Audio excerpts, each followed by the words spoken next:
I'll go in and do it again.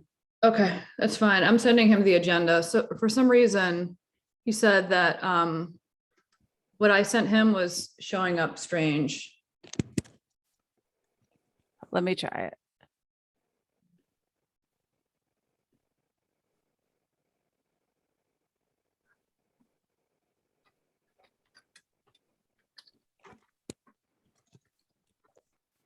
All right.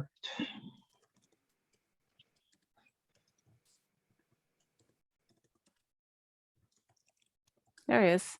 Okay, yeah, Okay, You found it? I found it. Yeah. It was a recent. I just did it this morning when all of a sudden I was like, oh, we're meeting soon. Yeah, But that way it was at the top of your stack too. So it's good. well, that's true, along with Black Friday savings announcements and all sorts of other things, which I can take a pass on.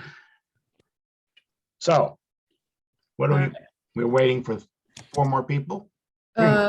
yeah, we're waiting for our quorum.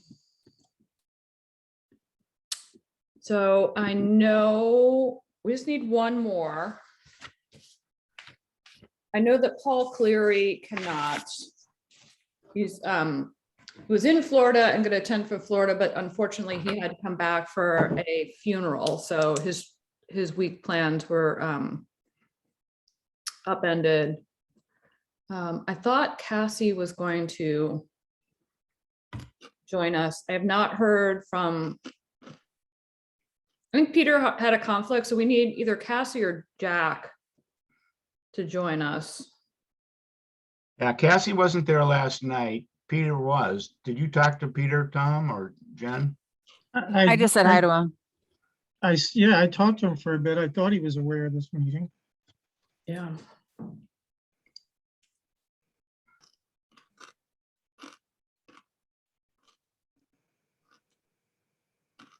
Jack is hard to pin down.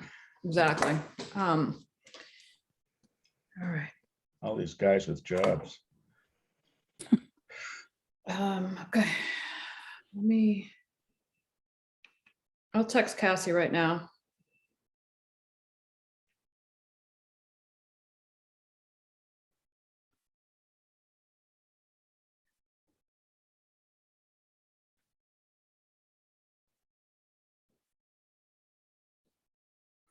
I still have a lot to do for Thanksgiving prep, including picking up my turkey this afternoon. So you're saying you don't want to go on for 3 or 4 hours today? No, well, I don't What think a any of us heartbreak. do. No, I'm ready to be hardcore once I have food in the house. Oh, But look, we can be efficient. We can be efficient. I know we can. I was on a line for 1 hour and 45 minutes first thing Sunday morning at Bonji's. Because people For put what? out there that there was going to be a turkey shortage. So there was a zillion people. The line went all the way down 53. Oh my God. I ordered mine at the fruit center beginning of November. They opened their book on November 1st. So I was thereabouts. So Yeah. should be Bonji- one with the Dugan name on it. Yeah, that's what we got ours. I think my mom's getting it tomorrow. Yeah. The Globe has had not 1, but 2 op-ed pieces this week talking about how disgusting turkey is as a food. And they wish Thanksgiving would just go away. And I told Joanne that, who said, boy, I'd sure love to be invited to some place that's got a big steak. So the heck with sentiment. Yeah. Oh yeah. My cousin's like, she can't stand that meal. And then I was fortunate to live overseas during Thanksgiving. So we went out and had other things. And it was nice.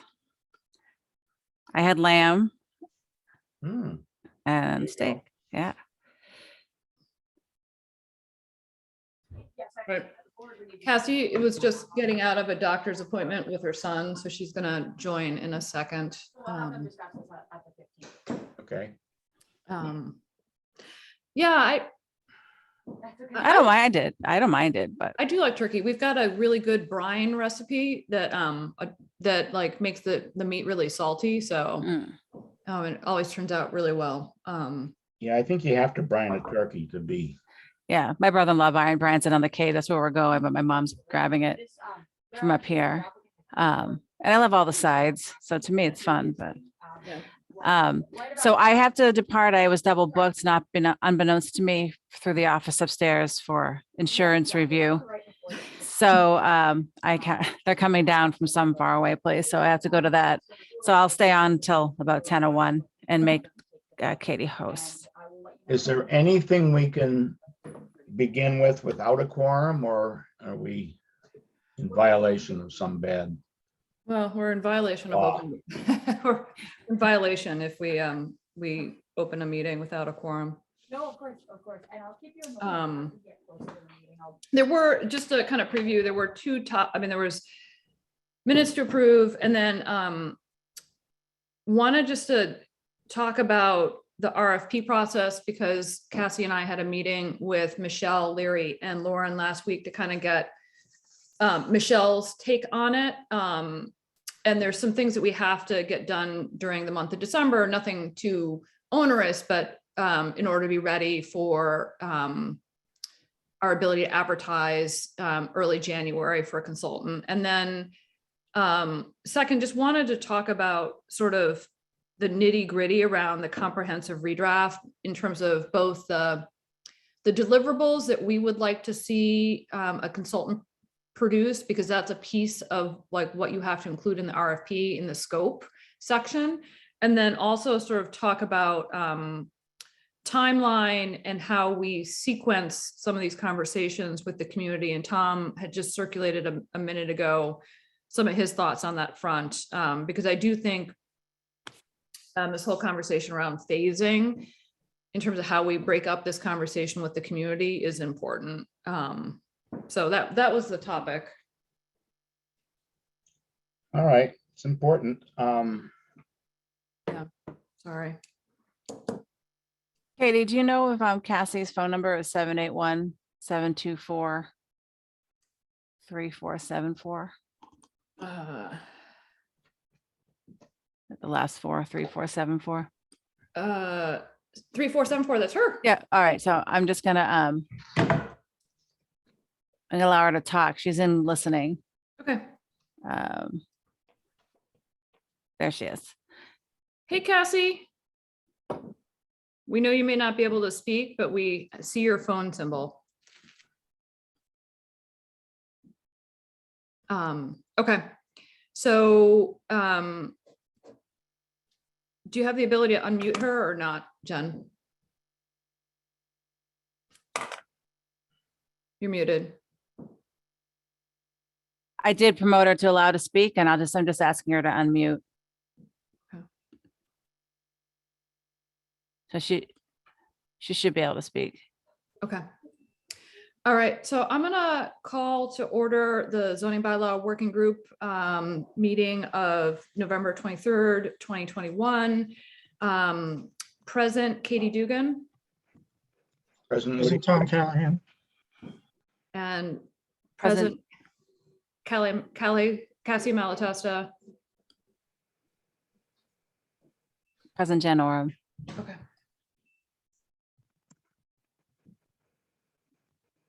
She says, I don't know why I'm on mute.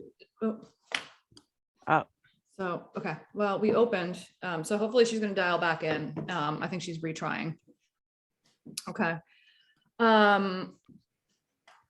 So, there we are. There you go. Did that work, Katie? Yes, yay, hello. I guess you have Awesome. to press *6, which I didn't know. Sorry, guys. Wow, okay. All right, I'll so, log in for my laptop in like 20 minutes. yeah, no, Doing that thank tomorrow. you for joining. Appreciate, I know it's logistically challenging. So first order of business is approval of 2 sets of minutes from first set from October 18th, 2021, and the second set from November 4th, 2021. So I'll make a motion to approve 2 sets of minutes from our October and our November meetings. Can I get a second? Second. Second. Second. Excellent. fourth, Three- fifth. 3 seconds. Approved. Approved. Katie Dugan. Woody Chidick, aye. Tom Callahan, aye. Kathy Denora, aye. Altesta, aye. Awesome. Thank you, guys. I will keep us in excellent standing with the town clerk on those. So thank you. So the first order of business is update on RFP process. And so Cassie, myself, Lauren, and Michelle Leary, who is head of the town's procurement department, had a brief meeting last week just to kind of get the lay of the land from Michelle's perspective on the RFP process itself. In preparation for that meeting, I had pulled together a quick benchmarking based on names of towns that we had seen that had recently done comprehensive zoning redrafts. And also we had gotten some names of some other communities from Bob Mitchell, who was one of the consultants that did some training for the planning board. And the reason I did that benchmarking was not necessarily to get input around anything in particular and not necessarily timeline, but I thought it was helpful to sort of see what types of committees they had convened to do this work. I thought it was interesting to kind of see what the work product was that they produced for their own internal use, but also for the public forums. I got a little information around the process that each of them used, and then I was able to collect up whether or not they used a consultant. So I can show that in a minute, but what we heard from Michelle is that in terms of recommendations, her recommendation was that we be ready to issue an RFP for a consultant the second week of January. She suggested avoiding the first week of January because sometimes it sort of gets lost in people's inboxes as they're catching up from the holidays. So the goal would be to be in a place to issue an RFP by the week of January 10th.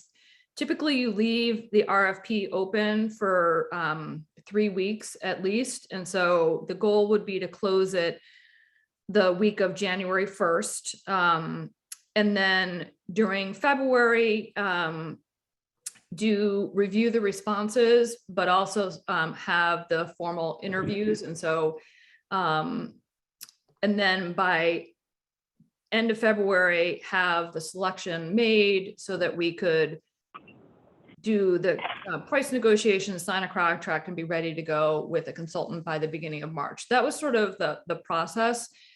We talked a little bit about RFP versus RFQ, and her recommendation is that we actually go the RFQ route. What's that mean? So Qualifications. Oh. yeah, so request for qualifications versus request for proposal. When you do it's just kind of when you do an RFP, you have to go with the lowest bid. When you do an RFQ, you can go and select based on best qualifications. And so the difference is that typically you get 2 envelopes. You get 1 envelope with the price, and you get a second envelope with their response to your request. And in the RFQ process, you set aside the price, and you review the qualifications, go through the interview process and make your selection, and then enter into a negotiation around the work. So you don't open the pricing until last. In the RFP process, you actually open the pricing first, and whoever's the lowest bidder is who you go with. And you enter into negotiations with them, which is not the scenario I think we want to be in at all. Absolutely not. Are there any restrictions in terms of recommendations, references, or are we free to call or talk to whomever? We're allowed to call and talk to whoever, and usually in the RFQ, you describe all the materials that you would like to have them to submit, including bios and qualifications of the consultants that are specifically going to be assigned to your project. You ask for samples of their work and typically some references. And so once the bids are submitted to you and you're in that RFQ review process, that's when you can go and call, the town of, I don't know, Duxbury and find out how their experience was. Right, so we could call references that they don't necessarily list. Correct. Okay, Yes, we can call the references that they list and we can call others, and that Sure. is absolutely what you would do. We can also, the 30B process requires you to go and advertise this and go through kind of a process of, and you have to put it on a state bid website and a couple different things like that. That's the minimum that you have to do. You can, as a town, also specifically solicit consultants to bid. So one of the things that Cassie has agreed to work on is further refining a list of potential consultants, because we can ask Michelle to send out specifically to a list of consultants. They're requesting them to participate in our bidding process. So that hopefully will kind of precede with some firms that we're interested in working with, and then you sort of see who else either that you didn't know about, or perhaps when you read their materials, you are excited to hear more about it.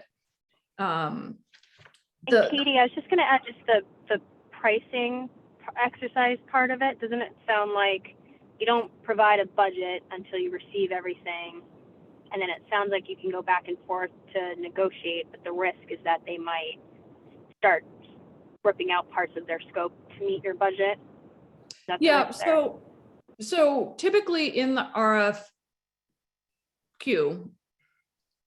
you include some language about where the funding is coming from. And so we would include some language around the fact that at special town meeting, funds were appropriated and the town is out of, I forget where, out of unspent departmental funds going to fund this project. So you want to indicate in the bid that funding has been secured.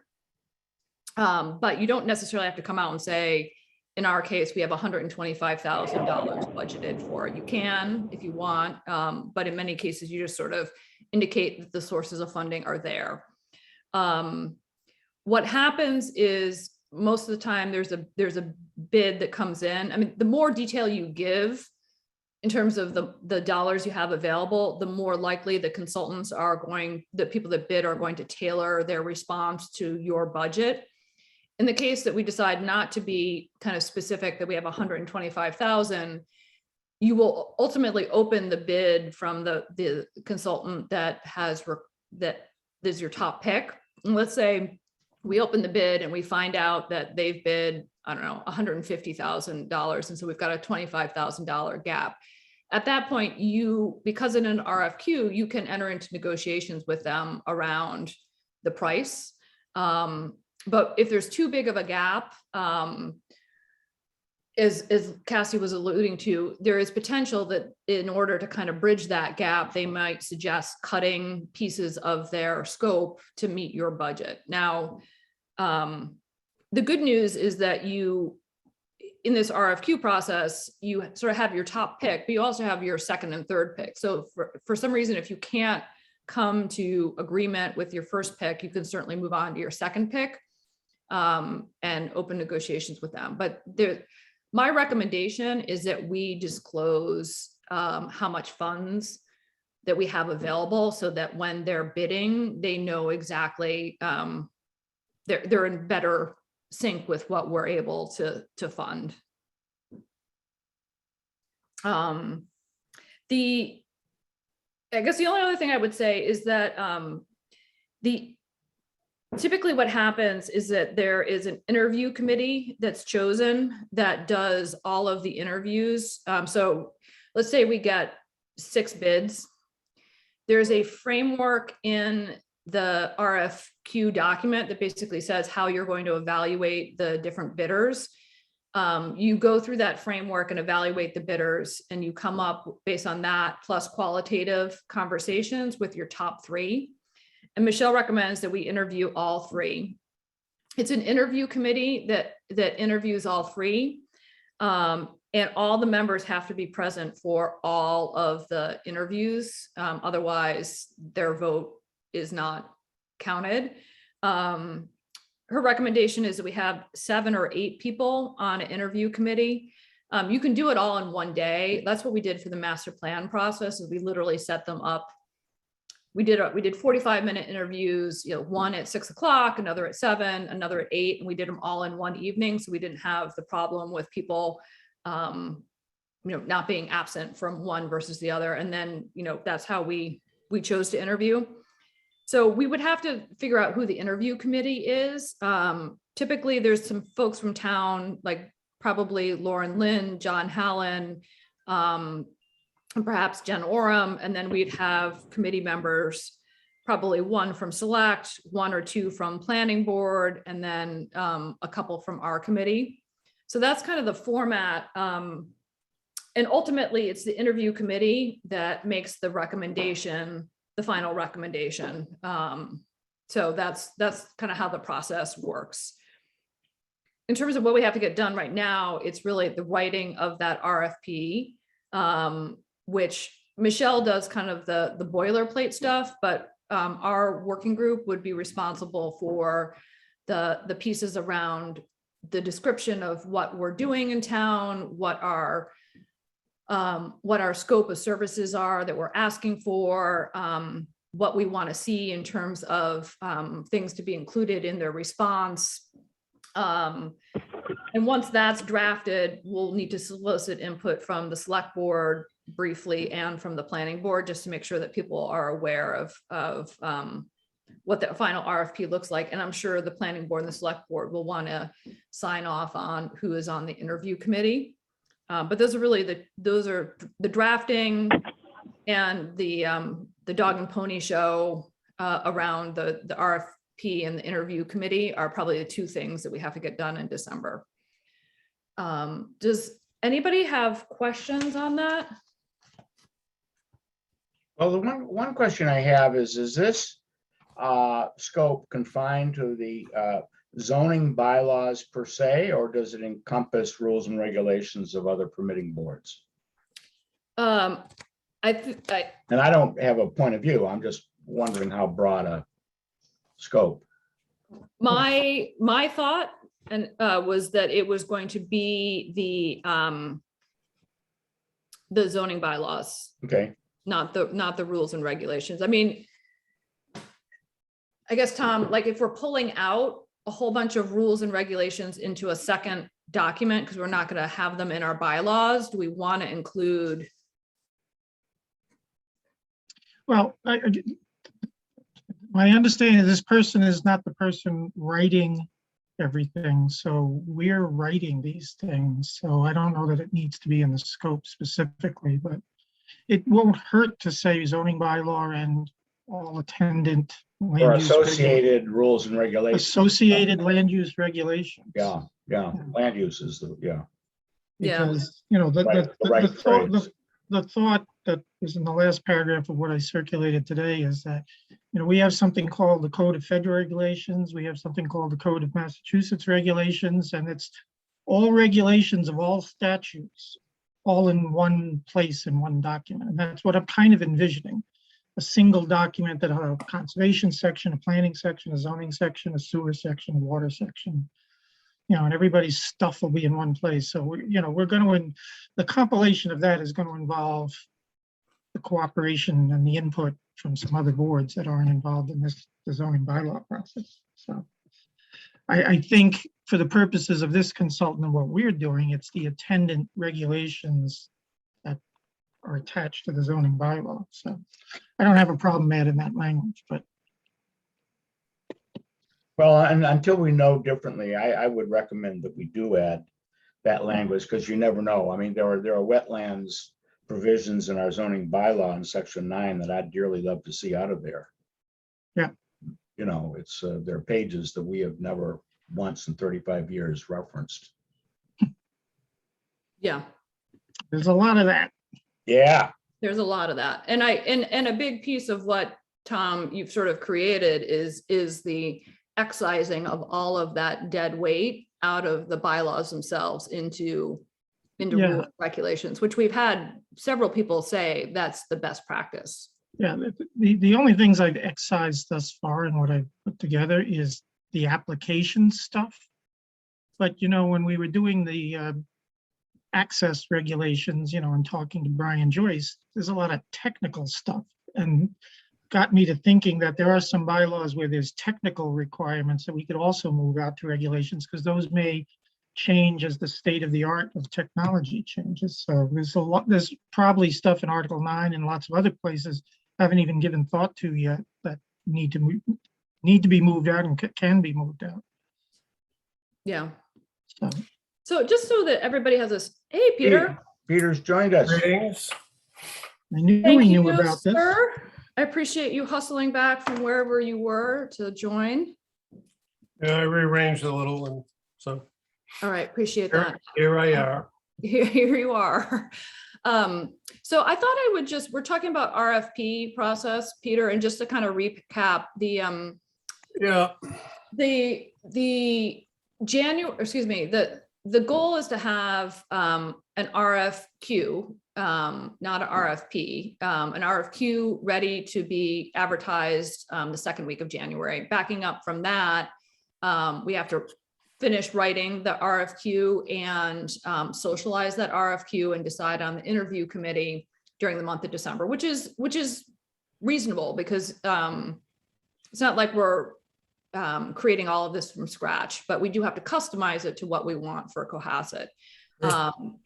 And then once the RFQ is published and advertised, then it kind of is out there for 3 weeks. And then during the month of February, the interview committee would do its work and then ultimately come up with a recommendation for which consulting firm we're going to work with. So I just wanted to show people like what this looks like. So this is Arlington's that they did. And again, and we have our own form from Cohasset that Michelle uses. So there's lots of similarities. So basically there's an overview and purpose section that needs to get written describing, essentially that there was a master plan and that we formed a zoning bylaw working group, and, here's what the goals. It's funny. Arlington had a, what do they call it?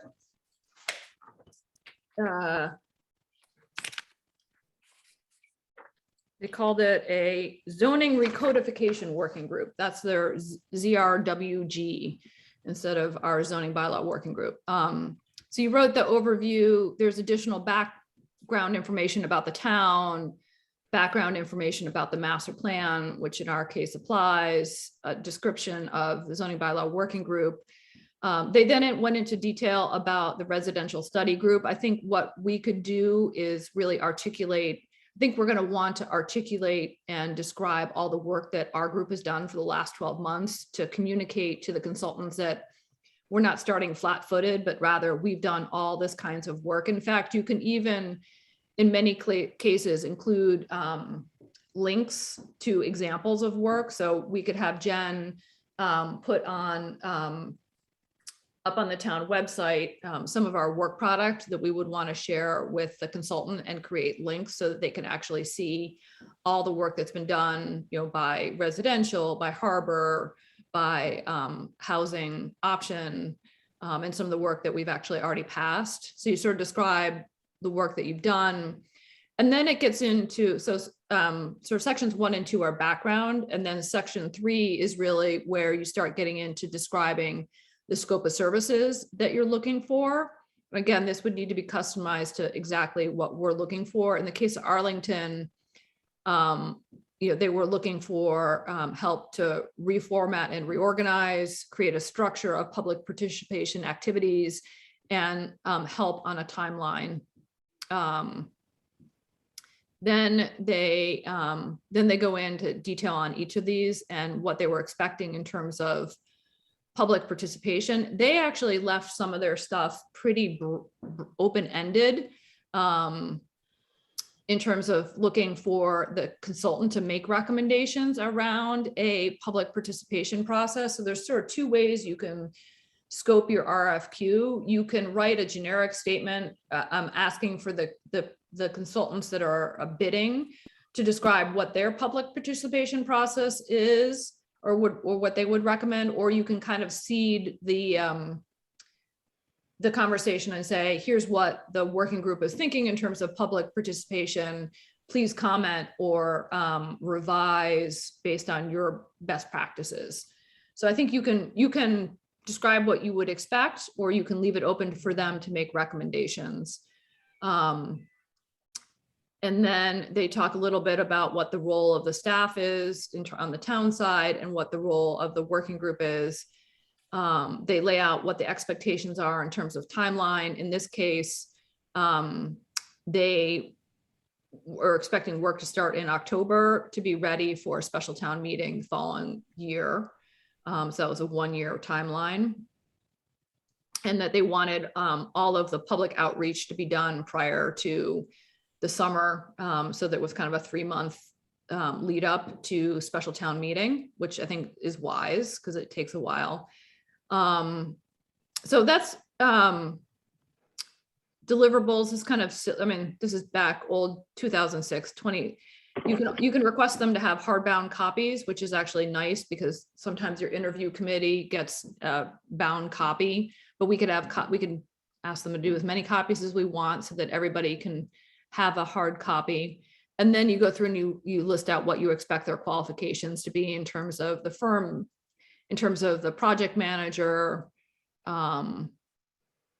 So that's that. And then the selection criteria, this is where you create this matrix around how you're going to evaluate the bids. The 30B process requires you to basically lay out in advance how you're going to rank the bids. So you have to kind of lay out, along in terms of staffing plan and methodology, how you're going to rank a specific consultant's proposal, rank in terms of depth of experience on similar projects.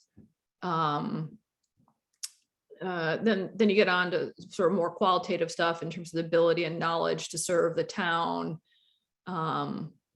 strength and credibility of client references. Woody, that's something that you were asking about.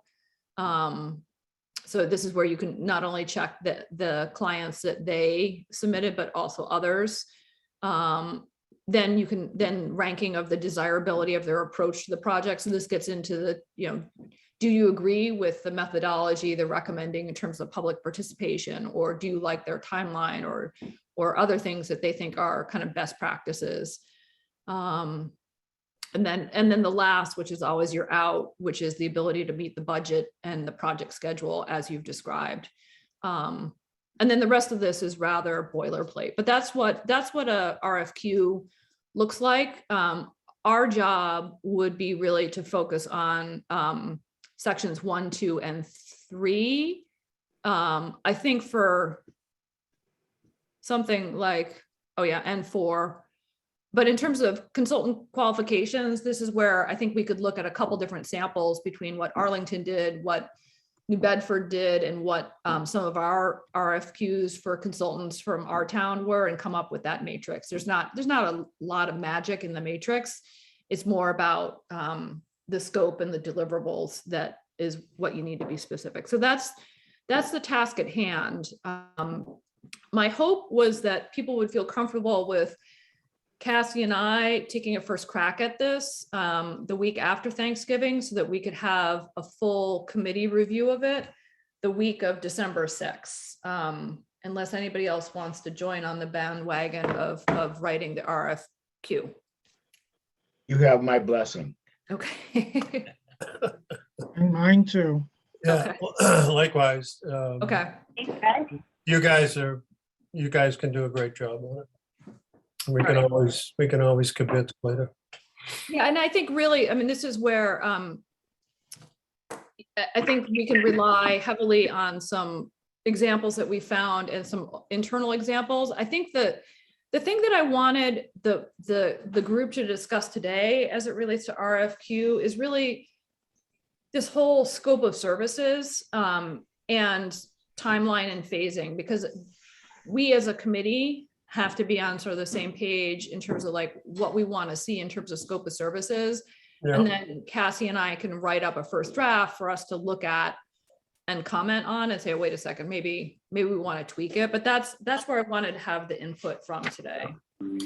okay, I've got at least two questions. One is, who will be the review committee when the RFQ goes out?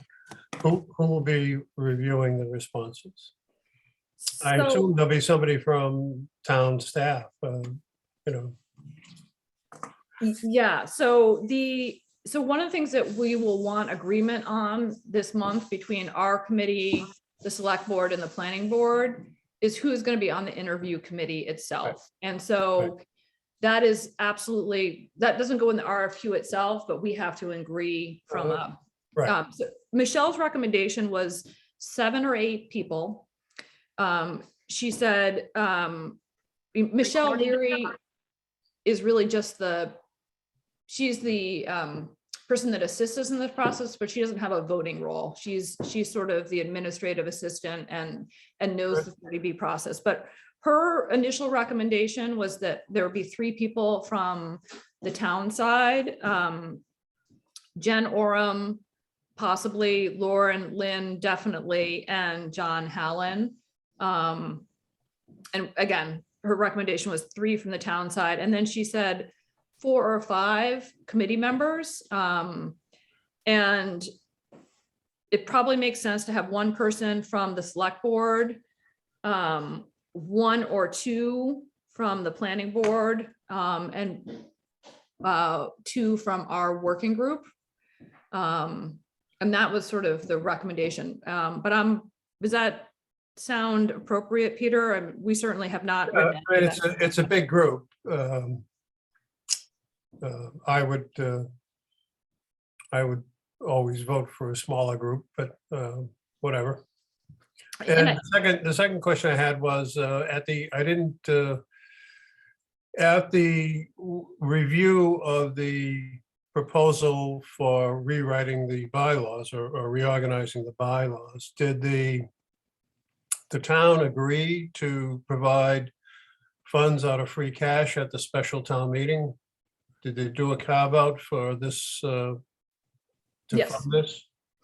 So I think we're in one-time expenses. I don't remember what article that is. Okay, so it's out of free cash. It's Out of free cash. Okay. So there's 75,000 scoped out of free cash there. And that what Don and Chris have said is that they have under budgeted items in consulting services where yeah, they so have you'll another. you'll be in the reconciliation. Yeah, so in we will be. total, we were being promised $125,000, which is 25 short of what we had asked for previously, but is in the ballpark of Yeah. what I think what we would need. Yeah. Um, Let's see. It gets a little tricky, you can always go to the advisory committee to their reserve fund mhm. if it's an unbudgeted item. But it gets a little tricky if the special town meeting has approved the funds and there's not enough. I think maybe we could go to them for the balance if it became an issue. Yeah. And Because it's not budgeted, it's being handled as a reconciling item. So I think we clear that hurdle. And if we need another 25 or 50,000 to get a quality consultant to scope the process, then, we can go there. yeah, and I think as we were describing, Peter, like with we chose to go the RFQ route instead of the RFP route because under RFP, you have to open the bid envelopes first and go with the lowest bidder, which is not what we want. So with the RFQ route, you go through the qualifications first and select your top pick. You rank them 1, 2, and 3. Then you enter into negotiations with your number 1 around the pricing of the contract. Yep. Now, in your RFQ, you can indicate that we have, 125,000 budgeted so that they sort of have a sense of like where we're at from a dollar perspective, but they may come in at 150,000 and maybe they don't budge, but you really want to work with them. And I think in that scenario, Peter, you're saying you could go. I think we have a trap door to Yeah. get additional funding. Yeah, no, I agree. And, even you have the advisory trapdoor and you could even potentially go to annual town meeting to bridge the gap too. I can always go to annual, but I assume we want to get going here. Yes. Yeah. So in terms of scope of services, I mean, this is where I had sort of written down, at least in my mind, I don't think that we're going to want the consultant to be spending time reviewing drafts of the actual bylaws themselves. Like I see that as work product that between ourselves and town council, we're going to be doing that. But the scope is really focused on the public input side of things. And so I really felt like, it's really bullet point number 2 that we want to sort of get the consultant to bid on. And in my mind, the things that I had on that list of public engagement or public participation were, I think that we'd be wise to do some survey work to get input quickly. I think obviously public forums, and we're probably looking at 3 or 4 public forums, 3 which are kind of content driven, in terms of subject area, and then there need to be like a final public forum once the whole thing is done. And then I like the idea of a written comment period and having a consultant help us manage a written comment period. Gene Dippold has talked a bit about this as something that they do at a federal level.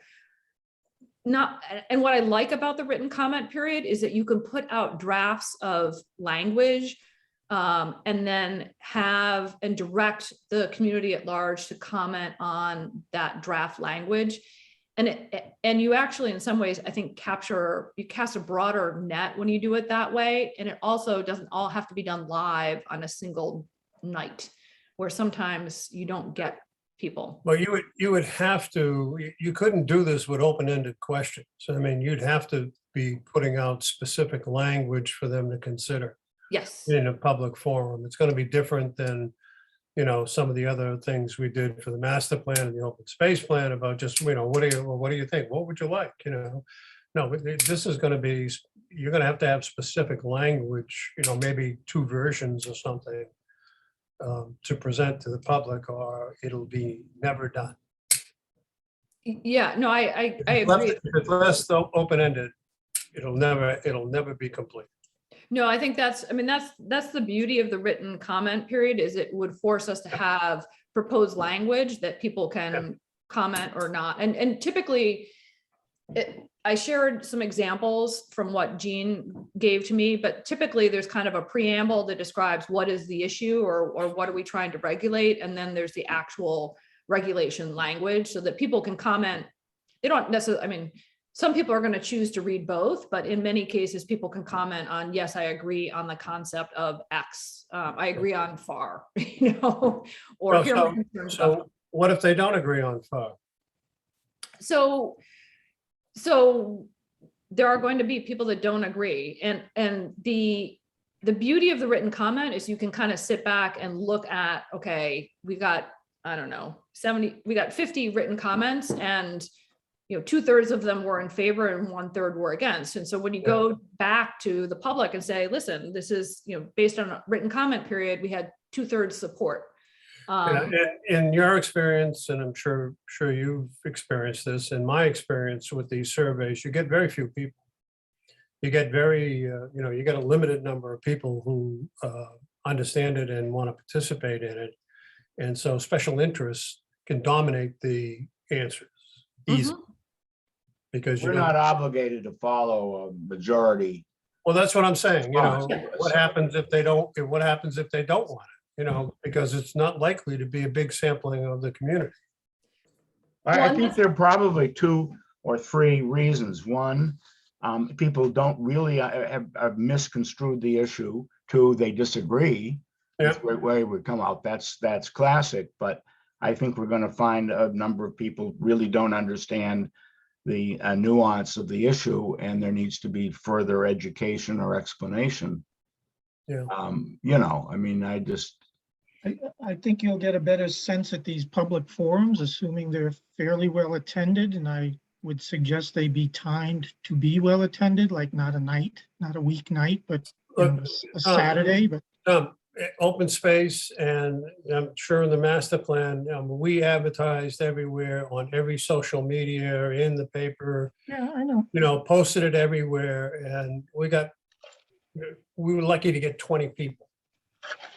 I think our biggest one I think was like, I think this will draw more, but I understand what you're saying, but yeah, Katie, what was- survey questions could be stuffed by those who have a special interest. The ballot box could be stuffed by that. But I Yeah. think if we get face to face with people in the auditorium, and if we're lucky, maybe we get 100 people in a town meeting type turnout, because we are going to be discussing some pretty substantive issues. I think we'll get a What was good your feedback. experience with the master plan, Katie, for turnout? I think our biggest was 50 to 60, but our average was like 30 to 40. And I mean, I would say that each of those times, about 20 of the people were sort of insider baseball, like. That's what I'm saying, I mean, this, if I like Woody's comment that, that the way the majority votes in those things isn't necessarily what we have to adopt. Correct. And part of, I just want to make sure we're clear on that, or we have a position on that. Because I think this is an important event, and this is, going to have special interest working to get what they perceive as benefits from it. and I think the beauty of the written comment period is it becomes a buffer for us as a committee. We can say, we heard your comment, we read it, and we deliberately discarded it for these reasons. I mean, it allows you to, instead of us having to react at a public hearing format with the planning board where we're getting that. No, I agree. The written part is great. That's and I participate in some federal things that I send comments in on. So, it works, and they don't ever answer me, but it works. But could we go back to that scope number 1? Which talks about reformatting and things. Yep. Cassie's got her hand up. I think because I hadn't promoted her, but hopefully. Go ahead.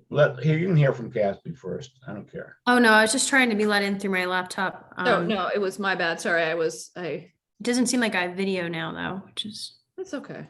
weird. We'll go with it. I'm sorry, Woody. I'll put that Okay, back. well, I'll tell you what it's a potential concern. Yeah, okay, under organized reformatting and reorganization. We're doing more than that, though. We're going to be updating and adding, as well as subtracting out a couple of obsolete sections. Woody, don't you think that is the purview of the committee? Yeah. I would be looking at the consultant for the shape and the current best practices for how you organize. Oh, I see. Okay. How you organize and reformat the bylaw. And content is ours, not And the consultants. content, sure, Okay, all right. Yeah, no, you make a good point. To do, unless, we've got our own internal consultant, our lawyers and, and all the research that Cassie and Katie do to, get comparable cities and what they do. Yeah, no, I guess. Given that we only have $125,000, but we do have agreement from the select board that we get a bigger slice of the legal budget pie, in my mind, and we have a committee that's done a bunch of work, like, let's save our consulting dollars for that external engagement and having them do things like Yeah, draft the written comment period stuff, harvest. okay, I'm fine with that. Okay. Yeah, me too, but I think content's up to us, the broader us, the planning board and, input from the citizens, et cetera, for content. Okay. Do people have any thoughts as to like I think the way I would write this is I would lay out the expectations that we would like to see 1 or 2 surveys. We'd like to see a minimum of 3 public forums. We'd like to have a formal written comment period, which would be administered and worked on by the consultant, and sort of lay out sort of specifics, and then ask for additional recommendations as to how we most effectively engage the public in the participation. So put in some minimum standards, but then leave it open for the consultant to comment on their recommendations. So we may get some ideas from them that we haven't even thought of in terms of ways to engage. I don't think 3 public forums is very efficient or effective. You're going to get the same people. So what would you You're not recommend? likely going to get, a different swath of people each time. I think we're gonna have, I guess in my mind, Peter, I was thinking that we'd have different topics at the different public Different forums. topics. If it's different topics, then that's a different story. Yeah, Tom, go ahead. There's Yeah, different. I mean, sections. if we do this in phases, the next 3 town meetings, I would think we would probably have 1 to 2 forums before each of those town meetings. Yeah, So okay. If it's you might have six in total over the course of the 3 town meeting span. Yeah, But, if we're doing it in phases, each phase is going to only deal with so many topics, and we could break those up into 2, perhaps 3, depending on how many there are right. each time. But, that's how I would see it. But if we adopt that kind of an approach of multi-year, and I think it's going to be multi-year, at least 2, probably 3. Is the RFQ going to be considering that long-term contract with the consultant? I think once the consultant tells us how to do it, we can pretty much copy it after the first couple. You stole my thunder here. Or are we just going to get their model and run it ourselves in the out years? So, Out years on this one. I'm seeing a 1-year project, right? The term of the contract is what I'm really. Yeah. the term of the contract, I think is, I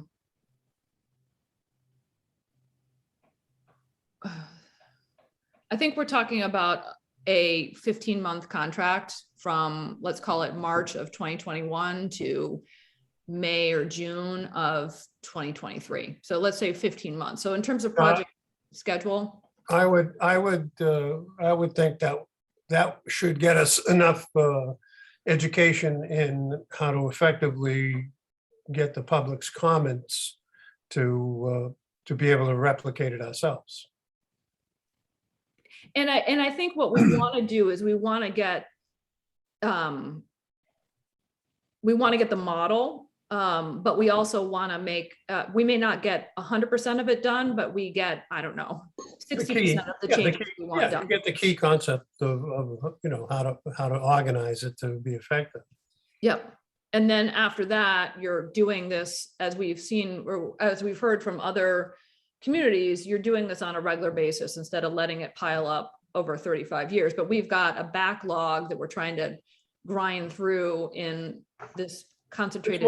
It's more the content than the organization of it. Yeah, the content piece is like, this is where, for me, like getting the help to put together like some, if we know what we want to communicate to the community, it's then getting the consultant to actually do the boards and do the surveys or do the written, help us write the written comment. But again, the content comes from some conglomerate, from the planning board participation with us, et cetera. The content is coming from us, but they're taking the content and polishing it and adding their perspective, having worked with multiple communities. So yes, we're sort of, but I envision us dumping kind of raw work product. Like we could take a bunch of our benchmarking and say, now go summarize this into some well-polished things that we could take to the community. Like, or here are the points that we want to communicate about residential zoning. Now go create a public forum around this. So it's not. I agree, Katie. And even to the next level, further analyze or question or provide input of how they did it a different way or a lesson learned that we can learn from other towns that we haven't dissected or learned from yet. Yeah. So, and I think 125,000 will get us 15 months of consulting. It's not going to get us 3 years of consulting. No, but the term is, the term is something you really have to think about. Yeah. Exactly. Tom had circulated to the group right before the meeting some ideas that he's had about timeline that I think are worth having a conversation about, because we have to figure out on how granular do we want to chunk this up in terms of breaking it down. Let me see, Tom, sorry. Yeah, I got a couple of pages read, but that was about it. I didn't get all the way through it. Yeah, sorry. And I didn't see it at all, so Oh, I can read on the fly. that's okay. We can all, Tom. So is this the right memo? Crap, no. Sorry. It's the one with Tom's letterhead. Yeah, sorry. I know I have it, Tom. I attached it to, as a response to your email with the minutes, Yeah. as you suggested. I do.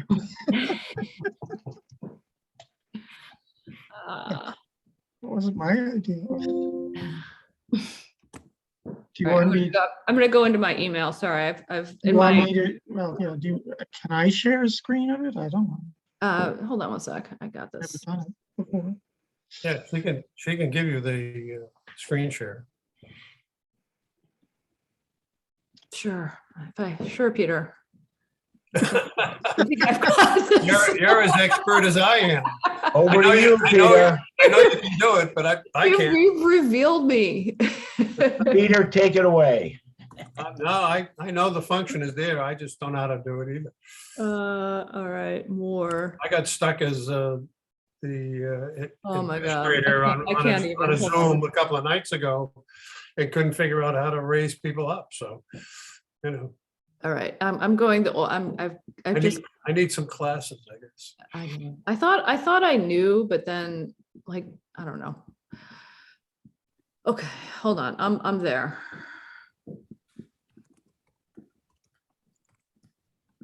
Share screen, Word document, done. Okay, There you go. all right. Okay, so Tom, why don't you walk us through your proposal? But Tom's proposal is to chunk it down into multiple town meetings that we're targeting.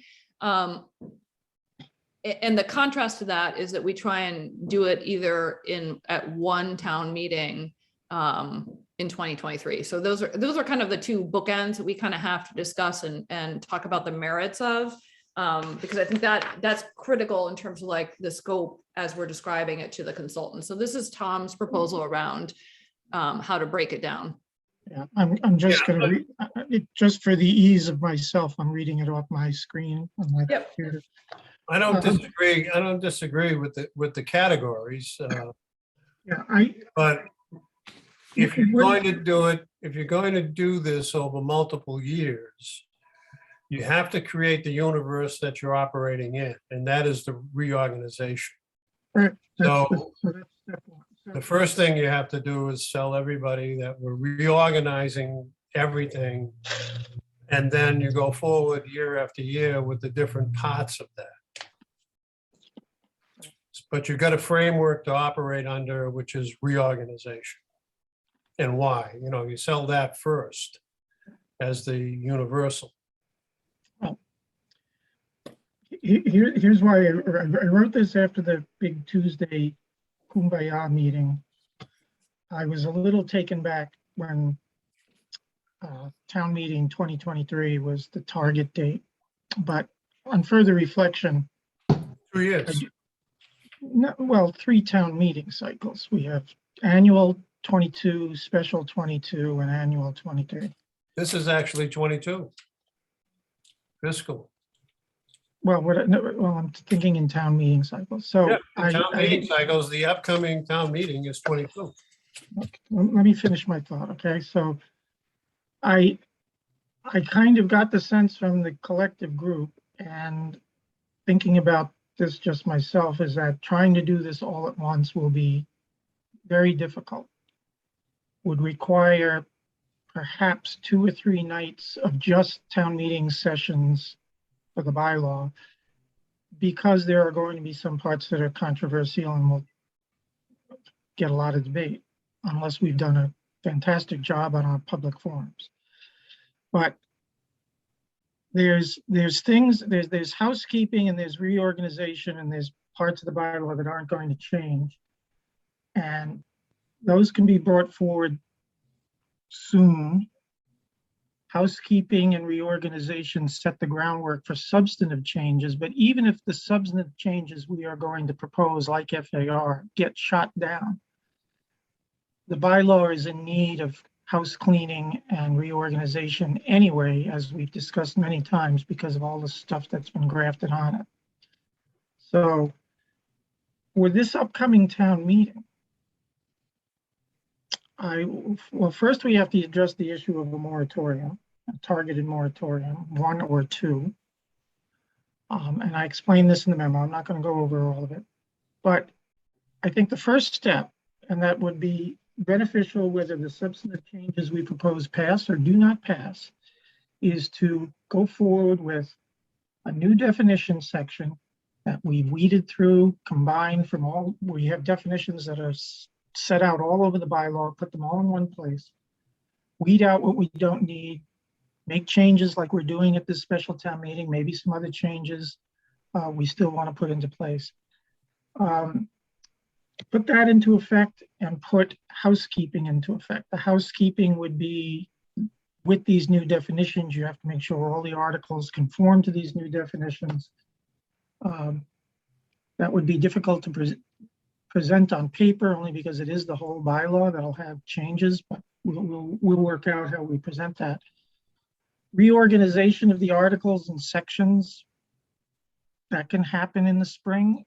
It's optional, as I say in this memo. We can stay completely with the current framework, although my personal preference, we do some reorganization. And then this spring, you know, we could bring up a couple of substantive changes. And I suggest demolition delay, which is a low-hanging fruit that we've talked about a lot. And the harbor rezoning that we were thinking about bringing forward at this special town meeting, we could do that sooner because we've discussed it in great detail. We could do that as early as annual town meeting next spring. And my only concern for bringing it forward that soon is the moving parts with new ownership in the harbor. I am very frankly concerned that the Harbor Committee is operating at cross purposes, or could operate at cross purposes with us. And, you know, that's a substantive change we could bring forward and is necessary for us to address whether the table of area regulations changes or not. The next category of minor changes, you could bring in either annual or special, but as I say here, this could be at least 3 articles, it could be 10. So even breaking the zoning bylaw up into 3 town meeting cycles, there's going to be a lot of articles, at least at the first 2 meetings. So I'm suggesting the last one, annual town meeting 23, is where the real substantive changes are, and there would only be a couple of articles on that because they're going to be substantive and have a lot of debate. But I'm looking at special town meeting is dealing with the minor or less controversial changes, although I've thrown in 2 ideas into that cycle of substance that was just my own thinking that I just threw in. And then annual town meeting 23 is where the table of area regulations would be addressed. And that's the big one. So that's where I think based on our discussions over the last year, that's where the most substantive changes would be coming. And I'd pretty much leave that alone for annual town meeting 23. But recognizing if those changes aren't adopted, everything we will have done on housekeeping, reorganization, and minor changes through 2022 will all be beneficial to us and still make for a better bylaw in 2023 than we have today. So Just a quick question on process. So are you saying that if we move forward with the recodification with grants and everything's approved and consultants on board, are you saying that the actual specifics with the changes within the bylaw still specifically have to be approved at town Yeah. meeting? yeah, yeah. Sure. Again, yeah. So yes, they have to go first through the planning board for the 48 section 5 process. Yeah, And that then, makes sense. town meeting. So everything we do, even if it is housekeeping, and we've done, I can hear the words coming out of Woody's mouth about housekeeping articles. We have done housekeeping articles all the time, but they still have to go through town meeting. It'll be daunting to present housekeeping changes throughout the entire bylaw rather than what we usually do is targeting a section, but it can be done. I think once people have understood and adopt the substantive regulations, they're not going to give us a hard time about housekeeping to make references to those new definitions. So I don't think people are going to give us a real hard time about moving crap out to regulations. But yeah, Does the memo get everything shared? has to go through it, and the bylaw is, there's a lot of stuff, and there's, so it is even phasing it. You're going to have, 5 to 10, possibly more articles at these first 2 town meetings. And then I'd leave the really hard stuff to the end, which would just be 1 or 2 articles. But Yeah, so it's all doable. It's all very doable. But, again, I don't want to, I started a rewrite. It is at least a point to start discussion. It's based on the framework of our existing bylaw, because I don't think we're chucking the whole thing and like adopting, Wellesley's framework or Hingham's framework. We're going to make changes based on our own organizational structure. Yeah. And there's stuff written to at least start discussions of all this where I think it's doable, but yes, we're going to have to keep on an ambitious every 2-week schedule. And then, this consultant is going to tell us how we present this stuff, how we get feedback before town meeting on all of this stuff, so that hopefully town meeting is a relatively smooth process, because we will have hashed this out with the public and gotten their input beforehand. And I like the phasing approach, Tom. I really do. I don't think we can do it any other way. The more I think about it, the My whole thing. only concern is that each of these cycles requires us to go through basically 2 months of work. So every annual town or special town meeting has a 2-month cycle leading up to it of planning board, advisory, select board. And so when you look at splitting it across 3 meetings, we've got 6 months of process gunk to work ourselves through. And so where I was toying with was 3 seems like too much. In fact, I was even. Well, here's my concern about it. I'm working with what I heard at the Tuesday meeting about 2023. My other, it's already, Cohasset 143 on Facebook is already asking questions about what we're up to. It's getting out there. And the horse is already far out of the barn about development in this town, where we're talking about like the last 10 to 20% of development of the town. The longer we stretch this out, the more applications will come under the current bylaw that we don't really want. There are, not everybody's unscrupulous. Most of it's just people we all know, neighbors and friends, but there are a few developers out there who will try to take advantage of anything they can take advantage of. And the longer we put this out there without actually changing the substance or freezing things, there's risks. And then our work is kind of for naught, other than cleaning it up and doing housekeeping work to the bylaw. So that's my concern about stretching it out too far. I hear you, but I really,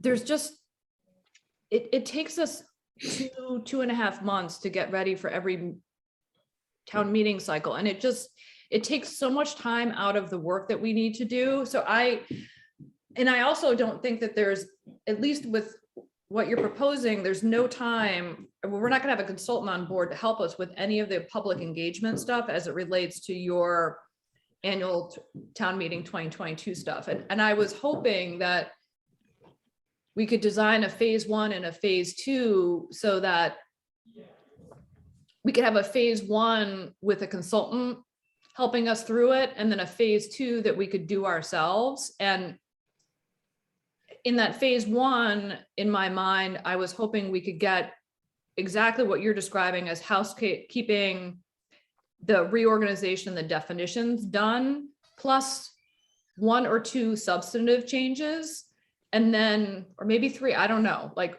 some number of substantive changes. And then phase 2 would be additional substantive changes after we've had some success and been able to work through the process and gotten the public engagement and buy-in. But Well, I just let me- don't. Yeah, let me just say that I hear what you're saying. It's not like we're starting from scratch. Again, things have been written, and I don't know how much everybody's read. I don't know. Nobody's commented on anything. So we have starting points at least. But, I'm not saying what I wrote is the gospel. I just don't think. But here's another thought. If May, since the selectmen have now scheduled early May for the 2022 annual town meeting, an alternative to going for that meeting and giving us a couple of months more time is have them either create an extended, you can adjourn the annual town meeting in May for all the other business and then continue town meeting a month or 2 later, annual town meeting, or call it a special town meeting in the June-July period, plus the one that then we're going to have, the special town meeting will be November, December. Again, during this first phase, maybe not in May, but June, July, gives us a little more time to work around, to make sure we have all of our ducks in a row. Because that first phase, as I propose, it could be anywhere from 3 to 6 to more articles. It depends how many we want to put forward. But now that the target of annual town meeting 2023 has been put out there, then let's keep to it. Because I would have had a shorter schedule, frankly, but it's not realistic. I realize it's not realistic, but there's too many minefields if we stretch this out too long. Woody and Peter and Cassie, what thoughts do you guys have? I feel like we've got 2 kind of models. Tom's model, which gets this work done over 3 cycles of town meeting, and kind of what I'm articulating, which is a phase 1, phase 2 approach, the phase 1 with the consultant and phase 2 without the consultant. And when does phase 2 end? 2023? I think phase two is what every other community does, which you've learned how to do this work and you just keep it going, you know? You mean it extends out through 2023, 2024, possibly longer? Yeah, Can't go long. It can't go long. well, All right, okay. here's a thought. Yep. I agree that, you know, if the longer we take, the more advantage people will take of the existing weakness in the bylaws. First of all, like I said, you know, I think you have to operate under the reorganization umbrella. Yep. Totally. But I would put all of the substantive issues right up front. Get the moratorium, you know, nobody's going to sit still for a series of moratoriums. Right. Um, Yeah, you've got 1 year. That's about the max. yeah, that's what I'm saying here. You know, you can maybe have a 1-year moratorium, get the substantive issues that require a moratorium upfront, you know, work the process as hard as you possibly can and get it to a vote. And the rest, the housekeeping and less substantive articles and all that can be done, you know, later. You know, it'll be less So you're arduous. kind of reversing the order. I'm just saying how I would approach it. Yeah, well, that's what I'm trying to understand. With the developer issues and all of that, time is not on our side. We have to sell people on, we have to sell people on 2 moratorium to really address the substantive issues we want to. And I don't think the town will buy that. I sure don't. Well, then all the more reason we have to, I mean, I think moratorium in May of 2022 ought to be tried. But if they fail, then again, I think we have to keep on a very, very quick schedule to get substantive changes done. Well, you've got people today buying houses in Cohasset that intend to, and we're not talking raise and rebuild so much as renovate them and do things. And but they're not ready to start today, certainly both with the price of materials and the difficulty of getting contractors and other tradesmen. The spring of 2022 is going to be around the corner. If you shut these people out for more than a year, they'll be hell to pay. They'll say, I've bought property that I can't touch and I didn't know I about think it. we're gonna, I personally feel like we're gonna burn a lot of political capital trying to push for a building moratorium at annual town meeting 2022, where we should be expending our political capital elsewhere. I understand why you're arguing for it, Tom, but it's gonna be a friggin' shit show. No, you know what? I'm arguing on my memo there that if we're going to consider it, that's when to consider it as part of the first phase of things that come forward. But do I personally think it would pass? No, I don't. I don't. But in the meantime, then, like, for example, let's take the harbor. All right, so the issues of what we want to do in the harbor are rather narrow, and we all understand them. We were almost ready to bring an article forward this fall. There's moving parts down there. I am worried about the new owners, with the help of the Harbor Committee, taking the initiative to extend the overlay bylaw to other properties under their initiative with no changes to the harbor overlay. I don't want to be in a situation of arguing against a developer initiative to change the bylaws. I'd rather we take the initiative. And so, you know, if we think a moratorium won't fly, even for the harbor, we have to have that article ready to go for spring.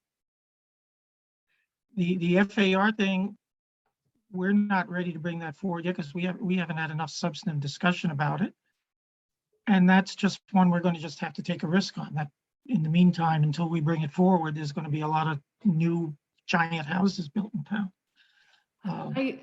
So be it. But you know, the quicker we act on it, the better.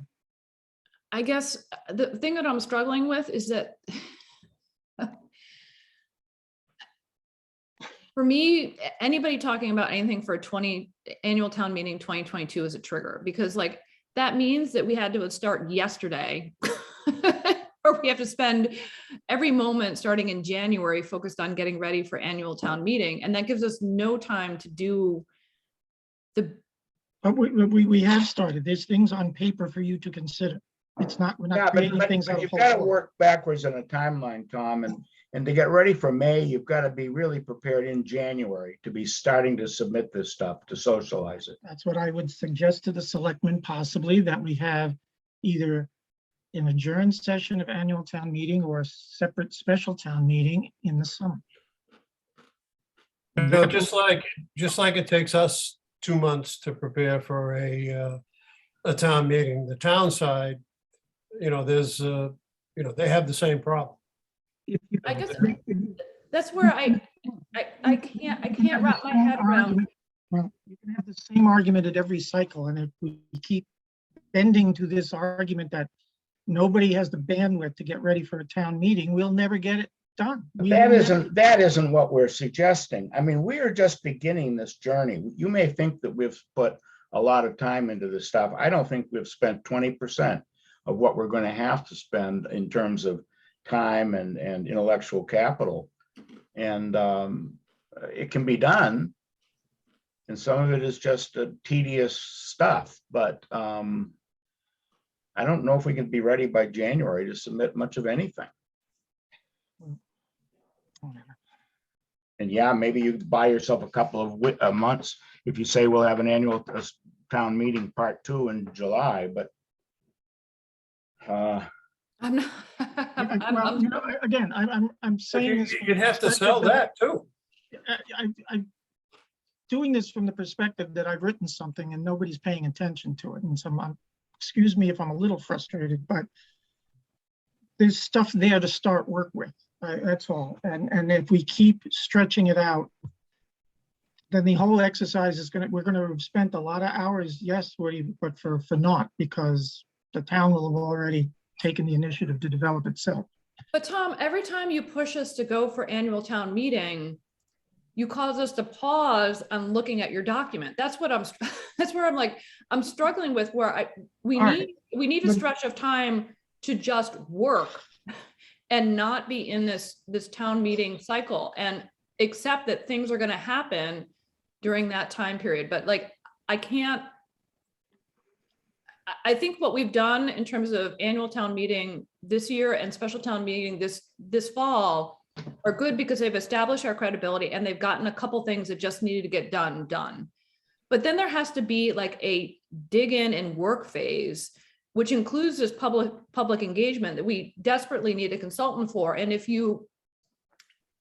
we're distracted on trying to get ready for annual town meeting 2022, it blows it all up. And that's what I'm struggling with. Is yeah, like, well, also, Katie, I think we might have established our credibility, but we've had to pull 1 or 2 bylaws as well in the face of what I would consider somewhat mild public opposition.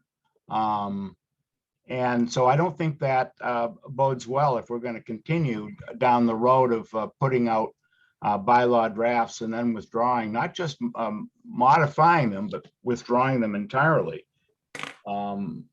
That'll have a cumulative effect. so Woody, based on that comment, are you suggesting that we're better putting out a more comprehensive set of changes instead of doing it bit by bit? Yeah, yes, but also to really vet those, massage them, make sure through public forum and fora and other things that we've really got it right.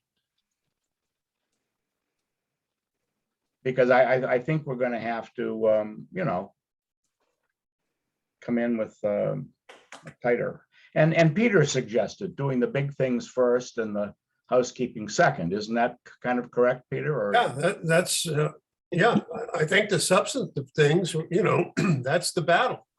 You know, we ought to get in and get ourselves armed and fight that one first. I think that the only thing I will say is that, Peter, most of the consultants recommend that you get the reorg stuff out of the way so you've got a solid foundation to build from. I don't think that the reorg is going to be a difficult conversation with the community. So if I was to suggest a compromise, it's like, It's all about the moratoriums. and substantive.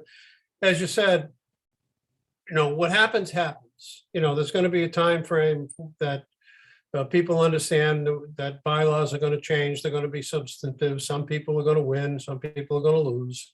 It's just going to happen. You can't waste time worrying about it.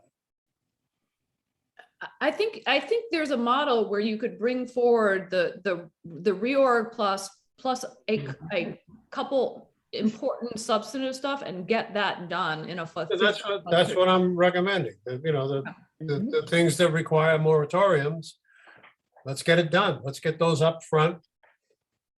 Well, with all due respect, we can't do any of the changes to the table of area regulations like to FAR without significant definitional changes and use changes. So that in particular is a tough one to bring forward before doing the necessary housekeeping work.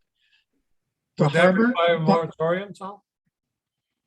Would you have to freeze things to? Personally, it would be great if we could get a moratorium on anything that would trigger large home review, but I also think it's never going to happen. So Yeah, that's a pretty low standard. I'm not thinking about moratorium with respect to house sizes because I don't think anything will fly for the reasons we've discussed today. But what I'm going to do is take a crack. I'm going to take a crack at putting on paper what articles for the spring would look like, so you could actually see them, and then make a determination if it's too much work to do. Okay. But I agree, as far as anything of substance that would otherwise be the subject of the moratorium, yes, I think we should attack the harbor sooner rather than later. And whatever we do in the harbor will be fine, even if the table of area regulations never changes, even if definitions never change. What we do for uses in the harbor and height in the harbor is something we should tackle right away. And we've done a lot of work on that.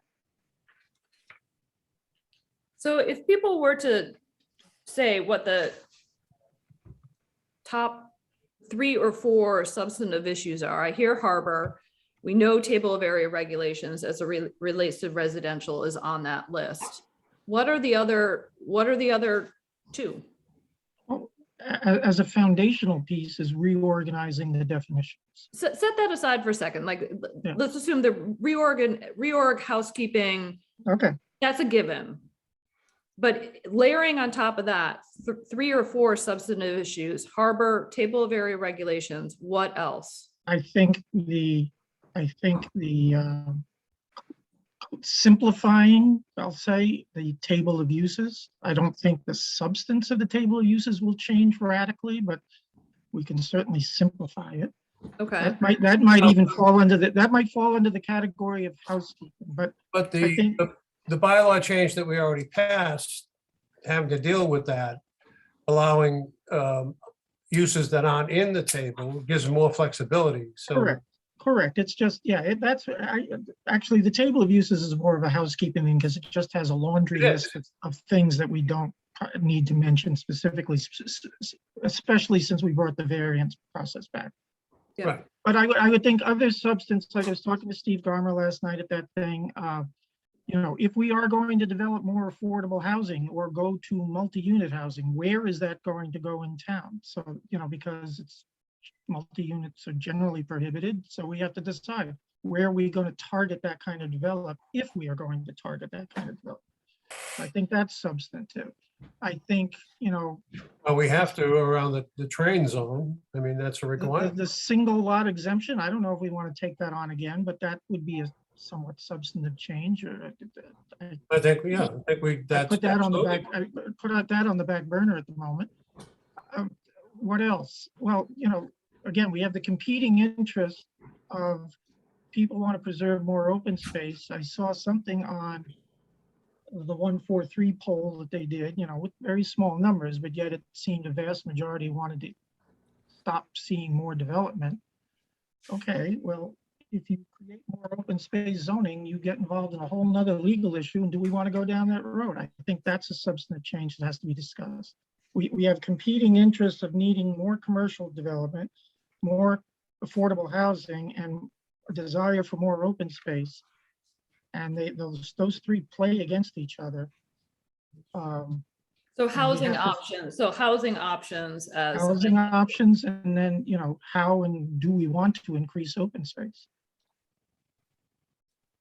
The simple concern about open space is if you start zoning more parts of the town that are not built today as open space, and you've taken them out of a commercial Take them out of the district, inventory.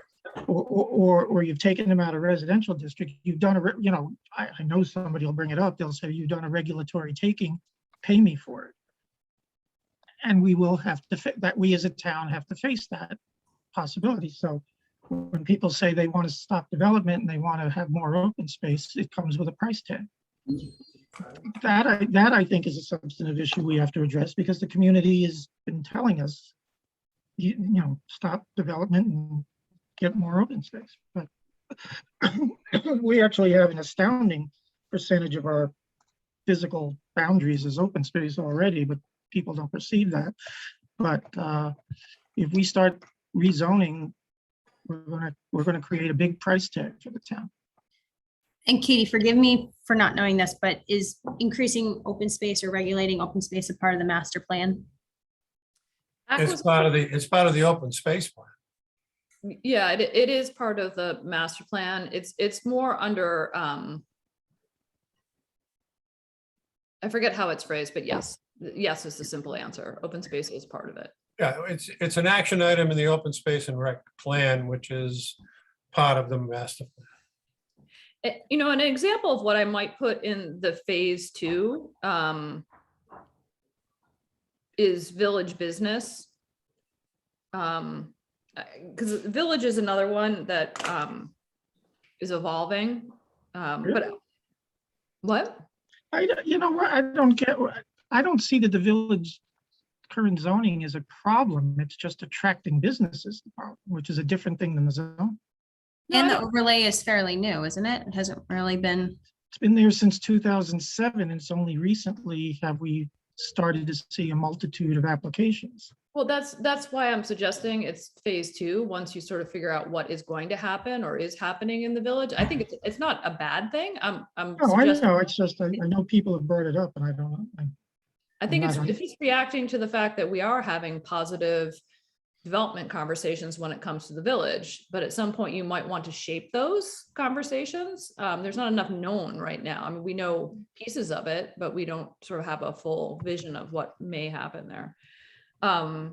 So Tom, I mean, you can certainly keep on plugging away. Well, keep on proposing as it relates to annual town meeting 2022. I personally feel like that's just a reach that I'm not comfortable with. But that's just because I can't wrap my head around a 2.5 month cycle starting January that just takes us out of the box from doing other things. Understood.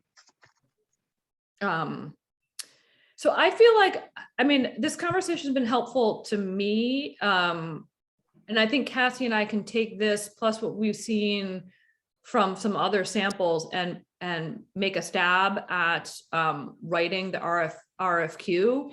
But it is going to require some real fine tuning and some real input from this group so that we get it right. And we're happy with the kinds of bids or what we're getting in terms of bids. So I would love to have us back together the week of the 6th to review that draft before we publish it out to the planning board and the select board for their incremental comments. So the week of December 6th, what do people's schedules look like? Katie, I'm just not around between the 5th and the 11th. That's right. I'm sorry. That's okay. And Tom, your memo here, who would this be shared with? Is this just for our working groups internal? Our working group. Yeah. Right now, it's just for you guys. Good. Okay. Because I would just provide quick feedback, Tom. Like, I feel like referring to things as low hanging fruit, I would almost just kind of delete things like that. I think you called like demo delay low hanging fruit. I would, if this ever were to get used somewhere, I would honestly just kind of articulate or convey these points with more conviction. I just don't want that to be kind of misconstrued as it should be put, I think all of this is important. So just feedback. Understood. I write things for particular audiences. I'm good that week other than Wednesday. Okay, I'm good other than Monday. okay. I've got a couple of small appointments that week, but nothing that would be impossible. But demolition delay is an example, not a topic, big topic per se. Of we're going to have a good discussion in this group about what is the strategy, what is the purpose of a demolition delay, and Agree. how That's does why I that want to lead? call it low hanging fruit because I think it's a big topic. I agree with It's a you. big topic. It's not, to my mind, checking into it, demolition delays are generally, almost always, a year or less. There are only 1 or 2 towns in Massachusetts that have a 2-year demolition delay. I think Milton is one. And so you really have to be ready to get stuff done during that 1-year period. Or for individual homes or houses or whatever we want to apply it to. And so we're going to have some, I think, some strategic discussions about what do some of these changes or delays or this and that's or overlays do. So she follows up with you guys with a plan now, or? Well, I don't know. It's okay. No, I think that Cassie just was muting. I'm not opposed or in favor. But I mean, I think anybody can craft a demolition delay bylaw, but what's the purpose? I only included it because I heard it mentioned that it would be a nice thing to have. Yeah, Tom, don't and care- I don't wouldn't care one argue. way or the other. Fine, but now somebody, not me, has to come up with what are those nice things? Isn't the We purpose, agree. isn't The the purpose purpose of a of- delay generally having to deal with historic? Yeah, Structure.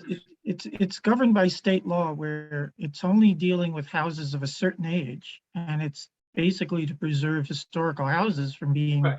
torn down in mansion. Well, the hope for a demolition delay is that another owner or buyer will come along and buy this building. Correct. It's not that you're freezing or not going to tear something down. You have a year to find another buyer or tear down, go ahead. Correct. Or if the town thinks the house is so incredibly historic, the town steps up and buys it. Well, yeah, but Yeah, no, yeah. no, it's I guess what for me, it's a delay. It's not a prevention. for me, that's just an example, as I think Woody was trying to say, that like the language itself may be not that difficult, and there's examples that we could pull from. It's the selling of the concept to the community and the justification, which takes the time and the effort. And this is just an example of like, how much time and effort will we have to put into selling that concept to the community if we're going to try and do this for annual town meeting? For me, Yeah, and what happens when that delay period ends? And some jerk goes ahead and tears down a colonial house. I mean, perfectly legal, and we can always say, well, we warned you, but there's no actionable plan behind it, other than we cross our fingers. I mean, I'm just sitting here being devil's advocate and saying, gee, I hope you don't tear it down, or I hope you find another buyer. But it's, I mean, I think we'd have to weave it into a broader picture, a broader tapestry than just an action item. well, and I think that's where I think this phase 2 concept of like, if we're going to continue this process of evolving Cohasset, it's like at some point you may need to bundle things like demolition delay and historic district into a phase 2 conversation. We're going to run out of time. We're going to run out of time in terms of the number of substantive conversations we can have with the community. I think we can have the housekeeping and the reorganization conversation pretty efficiently, but then we're going to have to, I think, pick sort of our top 5 that we want to have substantive conversations with. We can poll the community on the whole kit and caboodle, but like ultimately we're gonna have to choose 5 because each of those 5 are gonna be, it's gonna take time and effort to get the community on board. And that's the piece where I think if we were in a position to be having those conversations with the community around substantive issues right after annual town meeting in the spring through the summer and early fall, like we'd be in a position to then take that input and finalize language. So anyway, I think what I'm going to suggest in terms of next meeting, Cassie's available next week to help me do sort of the first drafting. But if we could get that out to folks by December 3rd or thereabouts, perhaps we could have a meeting on, I'm available the morning of the 7th or the morning of the 9th. I'm unavailable the morning of the 7th. Okay, so can we do the morning of the 9th? And I'm flexible when I say morning. Up until Okay, then. on Thursday. Yeah, Thursday's good for me. Okay, so let's say 10:30 as our meeting. And then I can reflect any comments and get a revised document out to the broader select board and planning board for the following week.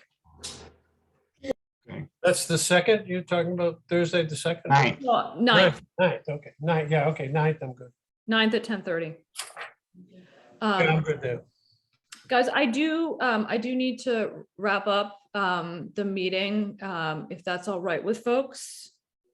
The only other thing I wanted to let people know is that the residential access regulations, the public hearing for that has been kicked around a little bit, and it's now on the 15th of December. So for those that are updating their calendars, the 15th is the opening of those public access regulations. That's 2 days after town meeting.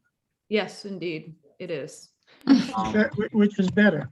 In the evening, right, it's an evening session? the Yes, hearing? I assume it's Yeah, 6:30 or it's something. It's thereabout. better that it's after town meeting because the regulations will have hopefully passed. I mean, the definitions will pass. Yeah. What's the residential access bit? What am I missing?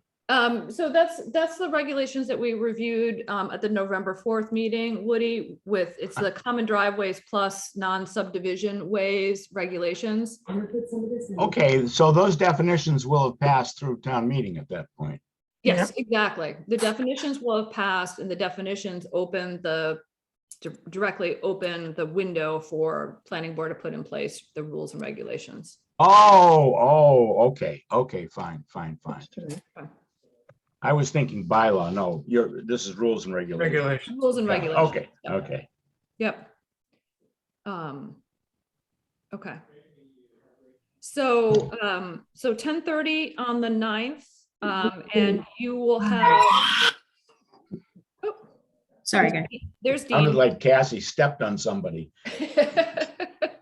Hopefully not. her son. Somebody who's small and didn't like it. Yes, either that or Cassie's got a Woke up cat. from a lunch. Yeah, no, it wasn't me. All right, well, thank you guys. So I will circulate the draft RFP after Cassie and I work on it next week, and then we can have a comment on the 9th. I think that's it for now. And most importantly, everybody have a happy Thanksgiving. You too. Happy Thanksgiving, everyone. All right, guys, I'm gonna adjourn us You at guys. 2:15. Good work. All Good right. meeting. Good Thank you, meeting. guys. Thanks, guys. Onward. Yep, Okay, have a great week. you too. All right, bye.